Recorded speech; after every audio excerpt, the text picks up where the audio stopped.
I'm Aaron Maté, sitting in for Jimmy Dore, here with Misha Pollan and Americans comedian Kurt Metzger. And we are joined now by Kevin Gosztola. He is the managing editor of the independent journalism outlet Shadowproof, co-host of the podcast Unauthorized Disclosure, and author of the recently published book, there it is, Guilty of Journalism, The Political Case Against Julian Assange. Kevin Gosztola, thank you for joining us on the Jimmy Dore Show. Hey, thank you. There are so many details in the saga of Julian Assange, so much to go through that you cover exhaustively in your book. For people who are not familiar with the ordeal of Julian Assange, or not as familiar as, say, those who follow the case are, what do you think is most important to know right now about Julian Assange's plight at this moment? Well, what people should know right now, and this is a good place to start, I particularly put together this as a guidebook for anyone who wanted to know, why is this journalist, and I believe he is a journalist, being attacked? Why is he being kept in jail? And people should know that we just marked the 4th anniversary of when he was expelled from the Ecuador embassy. He's been kept in Belmarsh prison in London for over 4 years now. First, he was accused of jumping bail because the U.S. government refused to recognize that he had a legitimate reason to seek political asylum in the Ecuador embassy.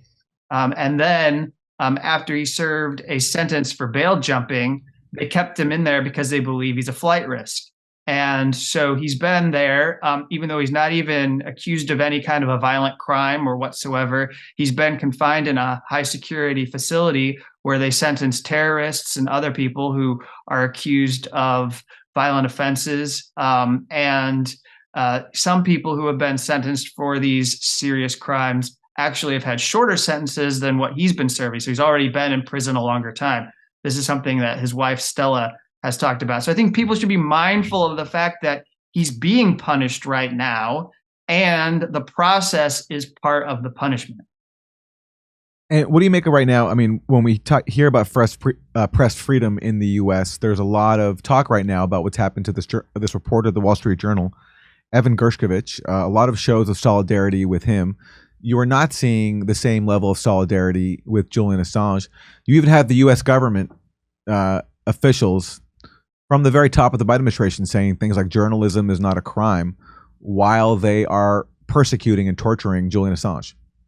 Yeah, that was something that I believe Joe Loria over at Consortium News highlighted in a recent column. And it's stark. And what I'll say is my own view is that when I listened to what the Russian government was saying about Evan Gershkovich, it seemed like the identical allegation that has been levied against Julian Assange. They accused Evan Gershkovich of going around and trying to collect state secrets. Well, that's what people say Julian Assange was doing through WikiLeaks, that he was soliciting classified information. In both instances, based on the information that I know, it seems that each person was engaged in acts of journalism and should not be in jail or prison for what they were doing. And it's interesting because you get into a kind of a loop, right? Because if the Biden administration says that Evan Gershkovich should be free, then Julian Assange should be free. But if Julian Assange should not be free, then Evan Gershkovich should be allowed to be kept jailed by the Russian government, because it can't be the same. Like it can't be that like one is a criminal and the other is not. One of the episodes that you write about in your book is the revelation that the CIA spied on Julian Assange and even plotted to assassinate him. That was the initiative of Mike Pompeo back when he was heading the CIA. And recently there have been some court filings pertaining to that, because there's a Spanish company called UC Global that was basically used as a proxy for the CIA, if I have it correct. What can you tell us about the latest in that case, and any background do you think is important for people to know? Yeah, so this is really remarkable. And as I told Truth Out in one of my interviews that I've done several interviews over the last couple of months. I told them that, it's really shameful that there hasn't been any kind of a congressional investigation into the conduct of, and some of it's alleged, but let's just say what we know from reporting, Yahoo, I know the Gray Zone, I know that El País have all done digging, and there's been some other outlets that have tinkered around the edges. What's been dug up is enough to warrant an investigation into how the CIA was targeting the Ecuador embassy, a diplomatic building, how they were going after people who visited, journalists, Julian Assange's family, lawyers that were going there, visitors who were doctors as well. And so people should know that there were all manner of things done to target Julian Assange while he was in the embassy, with microphones planted, even in the women's bathroom, putting adhesive on windows in order to make it possible to pick up the vibration and still eavesdrop on him, even when he was using a white noise machine in the Ecuador embassy. They wanted to put microphones or bugs in the fire extinguishers. And so they did all sorts of things to hound and harass people who were coming to the Ecuador embassy. And there's this lawsuit that's been filed because it's estimated that there were hundreds of Americans that visited the embassy, and 4 came forward. 2 are journalists, 2 are attorneys, Margaret Ratner Kunstler and Deborah Herbeck, who are attorneys. And there's John Getz, who was with Der Spiegel, and then Charles Glass, a journalist who did some writing for The Intercept on Assange. And both of them have sued, and their argument is that their privacy rights were systematically violated. Now, the CIA and Mike Pompeo, who have been sued, along with UC Global, have countered through a U.S. Attorney's Office in New York. And their claim is that people who visited did not have any privacy rights whatsoever when they visited Julian Assange, because he was a wanted fugitive, and they should have known that the U.S. government would target them with surveillance, which is absolutely ridiculous and absurd argument. Your Fourth Amendment rights aren't suddenly lost because you go visit somebody who is being investigated for a crime. Mind you, being investigated for the crime of engaging in journalism. So it's not even a legitimate investigation to begin with. And The fact that it was revealed that the CIA plotted to kill Assange. The Gray Zone reported this because this came out in that UC Global case, and then Yahoo News also confirmed this by interviewing multiple former officials. That was presented to the British courts in the proceedings trying to make the case against the extradition of Julian Assange. But the government, but the British court didn't weigh that. I mean, how is it possible that you can authorize the extradition of someone to a country whose officials have plotted to kill him? Yeah, and there's a whole chapter I do in my book called "The Media Aided and Abetted the Prosecution," or "The Media's Aiding and Abetting the Prosecution." Essentially, it's fascinating because the CNN actually covered the exact same material.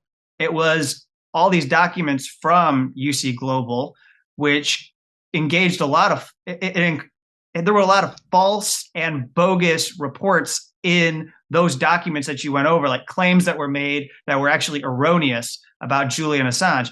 But CNN took that material and they wrote an article where they claimed that Julian Assange was involved in running an election meddling outpost from the Ecuador embassy and was serving Russia, which is a common thing to allege that has been proven false against WikiLeaks. Yep.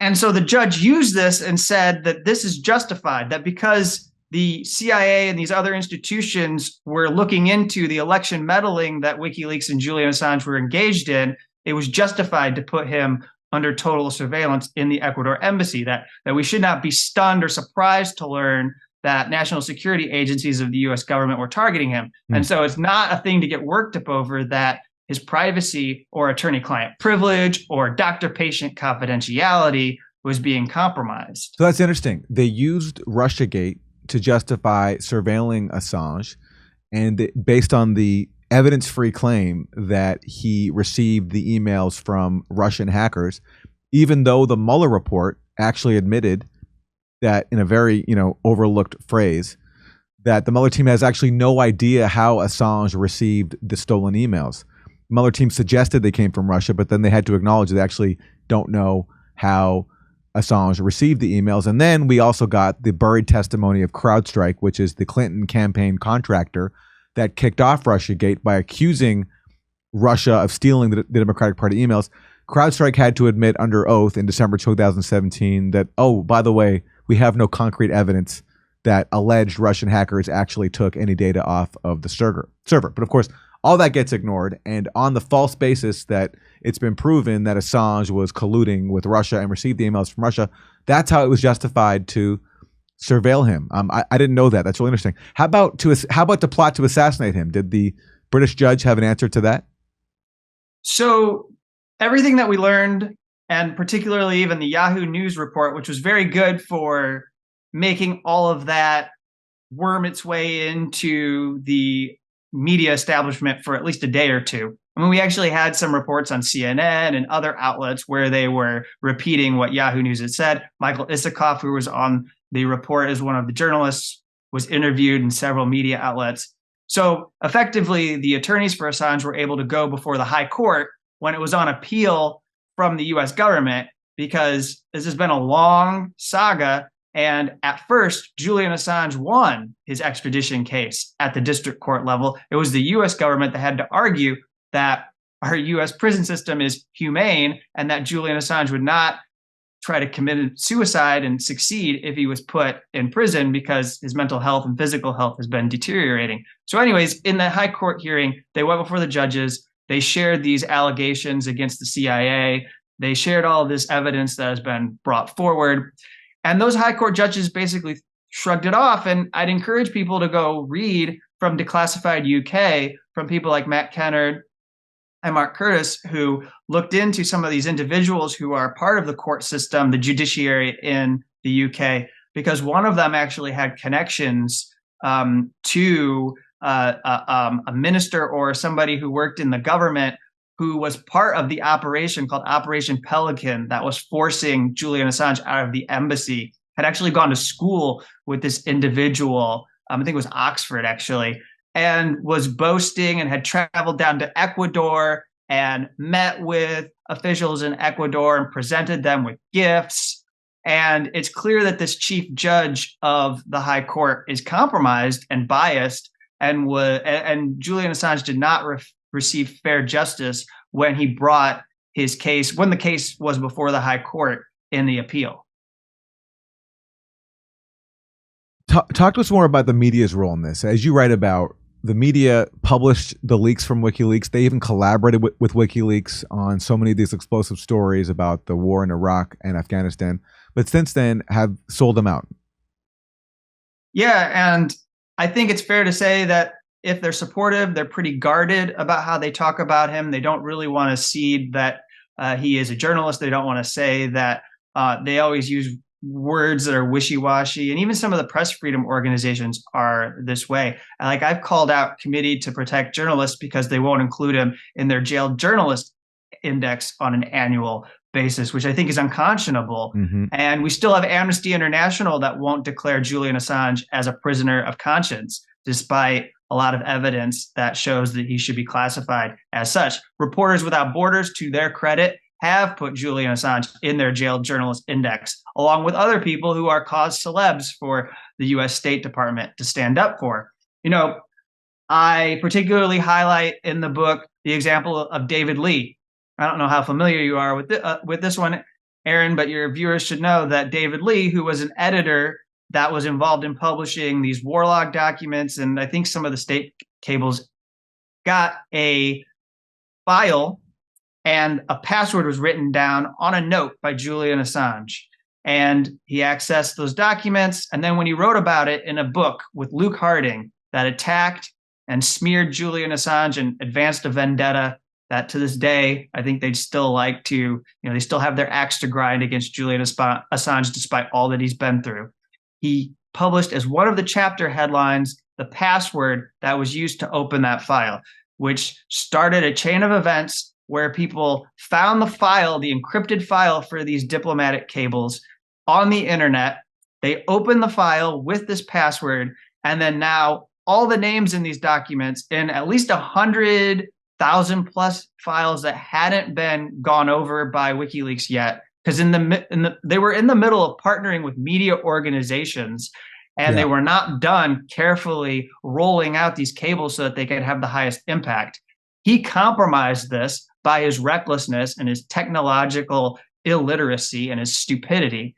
And now everyone was saying that WikiLeaks had blood on its hands because activists were endangered and people were being named who could be vulnerable, even though Julian Assange hopped on the phone and tried to contact Hillary Clinton so that he could warn the State Department that they needed to act because something was going to happen that was terrible.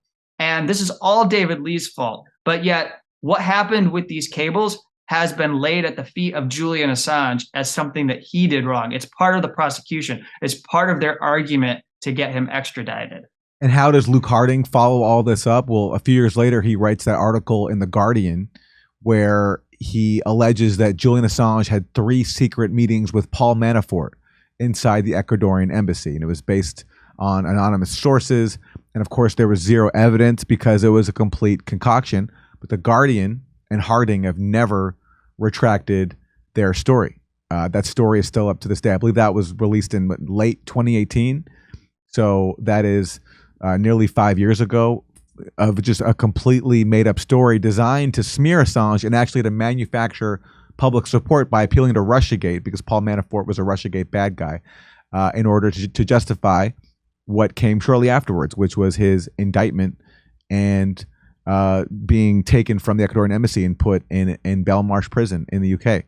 So on that point, let me ask you now, Kevin, as we wrap, Assange has been ordered extradited to the US, but there is still an appeal. So can you update us on that? And also, there has been talk recently of Julian Assange's home country, Australia, raising more of a stir to get him freed. Is anything happening on that front? Yeah, so we see positive developments. There were letters that were submitted to the Justice Department from parliamentarians in Mexico, his home country of Australia. There was letters from UK parliamentarians, and then there was even a letter that came from 7 Democratic House of Representatives, so representatives in Congress, and that was led by Rashida Tlaib. So, this is a breakthrough. We haven't seen this kind of political support for dropping the charges and pressure on the Justice Department. Australia is unlikely to be able to break through whatever wall the Biden administration is putting up. I don't know how much support they're putting up for their citizen, but they have raised it in private with Joe Biden. And that's different because before they didn't have a government in Australia that really cared about their citizen. Recently, they had somebody who met with him in Belmarsh prison, actually on the same day that they barred Reporters Without Borders from meeting with the warden, meeting with Julian Assange. The warden actually had approved the visit, but then revoked their access once they arrived at the prison, which was a silly game because they flew all the way from Paris to meet with Julian Assange. And then in conclusion, I'll say we're waiting to find out when the appeals court hearing will be. But if you want to stay up to date on what's happening with Julian Assange's appeals, I would just encourage people to follow thedissenter.org, THEDISSENTER.org, the Dissenter newsletter, which is where, in addition to my book, I continue to do all this reporting on WikiLeaks founder Julian Assange's case. Kevin Gosztola of thedissenter.org. Kevin, I want to thank you for writing this book and also for all the reporting you've done at a time when so many of our colleagues in the media ignored this story. I remember there were all these hearings in the UK where you would wake up very, very early in the morning just to get access to these hearings, which was a complicated process. And you were dogged, I think, more than anybody else in making sure the public knew about all the details of this case, while so many other journalists, so-called journalists, ignored the story and even tried to excuse the persecution of Julian Assange. So thank you for the work you do.